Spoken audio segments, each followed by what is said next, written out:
Voice of Tamil 24.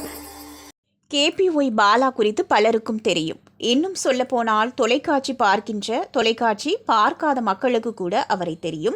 Vijay டிவியில் ஒளிபரப்பான கலக்கப் போவது யாரு என்ற நிகழ்ச்சியின் மூலம் மக்கள் மத்தியில் பிரபலமான இவரது டைமிங் காமெடிக்கு பலரும் ரசிகர்கள். இவர் தற்போது கதாநாயகனாக ஒரு படத்தில் கமிட் ஆகியுள்ளார். இது தொடர்பாக அவர் அதிகாரப்பூர்வமாக தனது இன்ஸ்டாகிராம் பக்கத்தில் தெரிவித்துள்ளார். இது அவரது ரசிகர்களுக்கு மகிழ்ச்சியை கொடுத்துள்ளது. நண்பர்கள் மற்றும் நலம் விரும்பிகளுக்கு எனது நீண்ட நாள் கனவு விரைவில் நிறைவேற உள்ளது. நான் முதலாக ஒரு படத்தில் கதாநாயகனாக நடிக்க உள்ளேன். நீங்க இல்லாம நான் இல்லை. படத்தின் இயக்குனர் ஷெரீப், உடன் நடிக்கும் நமிதா கிருஷ்ணமூர்த்தி, இசையமைப்பாளர்கள் மெர்வின் மற்றும் விவேக், தயாரிப்பு நிறுவனமான ஆதிமூலம் புரொடக்ஷன்ஸ் நிறுவனத்திற்கும் நன்றிகள் என பதிவிட்டுள்ளார். இவரது இன்ஸ்டாகிராம் பதிவில் பலரும் வாழ்த்து தெரிவித்து கமெண்ட் பதிவிட்டு வருகிறார்கள். மேலும் படத்தின் பெயர் என்ன எனவும் கேட்டு வருகிறார்கள்.